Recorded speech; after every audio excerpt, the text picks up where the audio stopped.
కొలస్సీలకు రాసిన పత్రిక.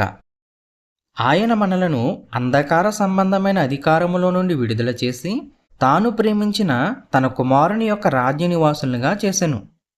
ఆ కుమారుని యందు మనకు విమోచనము అనగా పాప క్షమాపణ కలుగుచున్నది. ఆయన అదృశ్య దేవుని స్వరూపియే సర్వ సృష్టికి ఆది సంభూతుడై ఉన్నాడు. ఏలయనగా ఆకాశమందున్నవియు భూమి యందున్నవియు దృశ్యమైనవి గాని అదృశ్యమైనవి గాని అవి సింహాసనములైనను ప్రభుత్వములైనను ప్రధానులైనను అధికారములైనను సర్వమును ఆయన యందు సృజింపబడెను. సర్వమును ఆయన ద్వారాను ఆయనను బట్టియు సృజింపబడెను. ఆయన అన్నిటికంటే ముందుగా ఉన్నవాడు. ఆయనే సమస్తమునకు ఆధారభూతుడు. సంఘము అను శరీరమునకు ఆయనే శిరస్సు. ఆయనకు అన్నిటిలో ప్రాముఖ్యము కలుగు నిమిత్తము ఆయన ఆది అయ్యుండి మృతులలో నుండి లేచుటలో ఆది సంభూతుడాయను. ఆయన యందు సర్వసంపూర్ణత నివసింపవలననియు ఆయన శిలువ రక్తము చేత సంధి చేసి ఆయన ద్వారా సమస్తమును, అవి భూలోకమందున్నవైనను పరలోకమందున్నవైనను వాటినన్నిటినీ ఆయన ద్వారా తనతో సమాధానపరుచుకొనవలననియు తండ్రి అభిష్టమాయను.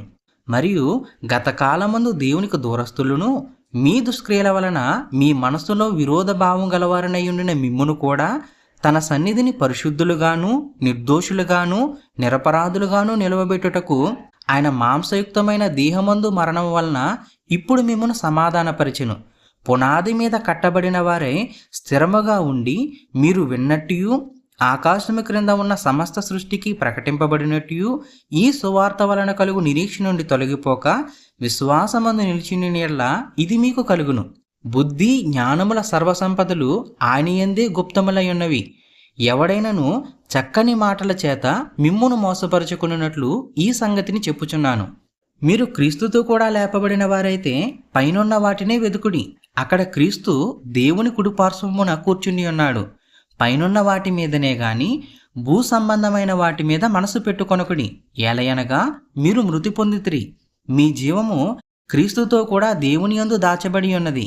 మనకు జీవమై ఉన్న క్రీస్తు ప్రత్యక్షమైనప్పుడు మీరును ఆయనతో కూడా మహిమయందు ప్రత్యక్షపరచబడుదురు. కావున భూమి మీదనున్న మీ అవయములను అనగా జారత్వమును అపవిత్రతను కామాతురతను దురాశను విగ్రహారాధనైన ధనాపేక్షను చంపివేయుడి. వాటి వలన దేవుని ఉగ్రత అవిధేయుల మీదికి వచ్చును. పూర్వము వారి మధ్య జీవించినప్పుడు మీరును వీటిని అనుసరించి నడుచుకుంటిరి. ఇప్పుడైతే మీరు కోపము ఆగ్రహము దుష్టత్వము దూషణ మీ నోట బూతులు అను వీటన్నిటినీ విసర్జించుడి. ఒకనితో ఒకడు అబద్ధమాడకుడి. ఏలయనగా ప్రాచీన స్వభావమును దాని క్రియలతో కూడా మీరు పరిత్యజించి జ్ఞానము కలుగు నిమిత్తము దాని సృష్టించిన వాని పోలుక చొప్పున నూతన పరచబడుచున్న నవీన స్వభావమును ధరించుకొని ఉన్నారు. ఇట్టివారిలో గ్రీసు దేశస్థుడని యూదుడని భేదము లేదు, సున్నతి పొందుటయని సున్నతి పొందకపోవుటయని భేదము లేదు, పరదేశి అని సిదీనుడని దాసుడని స్వతంత్రుడని లేదు గాని క్రీస్తే సర్వమును అందరిలో ఉన్నవాడునై ఉన్నాడు.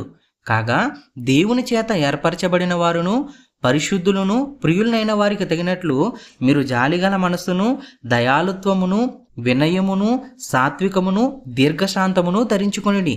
ఎవడైనను తనకు హాని చేసినని ఒకడు అనుకుని ఎడల ఒకరినొకడు సహించుచు ఒకరినొకడు క్షమించుడి. ప్రభువు మిమ్మును క్షమించునులాగున మీరును క్షమించుడి. వీటన్నిటిపైన పరిపూర్ణతకు అనుబంధమైన ప్రేమను ధరించుకొనిడి. క్రీస్తు అనుగ్రహించు సమాధానము మీ హృదయములలో ఏలుచుండనీయుడి. ఇందుకొరకే మీరొక్క శరీరముగా పిలువబడితిరి. మరియు కృతజ్ఞులయుండుడి. సంగీతములతోనూ కీర్తనలతోనూ ఆత్మ సంబంధమైన పద్యములతోనూ ఒకనికి ఒకడు బోధించుచు బుద్ధి చెప్పుచు కృపాసహితముగా మీ హృదయములలో దేవుని గూర్చి గానము చేయుచు సమస్త విధములైన జ్ఞానముతో క్రీస్తు వాక్యము మీలో సమృద్ధిగా నివసింపనీయుడి. మరియు మాట చేత గాని క్రియ చేత గాని మీరేమి చేసినను ప్రభువైన యేసు ద్వారా తండ్రి అయిన దేవునికి కృతజ్ఞతాస్తుతులు చెల్లించుచు సమస్తమును ఆయన పేరట చేయుడి. భార్యలారా మీ భర్తలకు విధేయులయుండుడి, ఇది ప్రభువును బట్టి యుక్తమై ఉన్నది. భర్తలారా మీ భార్యలను ప్రేమించుడి, వారిని నిష్ఠుర పెట్టకుడి. పిల్లలారా అన్ని విషయములలో మీ తల్లిదండ్రుల మాట వినుడి, ఇది ప్రభువును బట్టి మెచ్చుకొనదగినది. తండ్రులారా మీ పిల్లల మనసు కృంగకున్నట్లు వారికి కోపము పుట్టింపకుడి.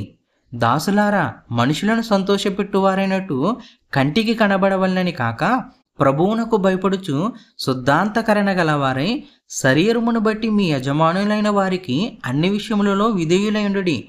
ప్రభువు వలన స్వాస్థ్యమును ప్రతిఫలముగా పొందుదుమని ఎరుగుదురు గనుక మీరేమి చేసినను అది మనుషుల నిమిత్తము కాక ప్రభువు నిమిత్తమని మనస్ఫూర్తిగా చేయుడి. మీరు ప్రభువైన క్రీస్తుకు దాసులై ఉన్నారు. అన్యాయము చేసిన వానికి తాను చేసిన అన్యాయము కొలది మరలా లభించును. పక్షపాతముండదు. యజమానులారా, పరలోకములో మీకును యజమానుడున్నాడని ఎరిగి న్యాయమైనదియు ధర్మానుసారమైనదియు మీ దాసుల ఎడల చేయుడి.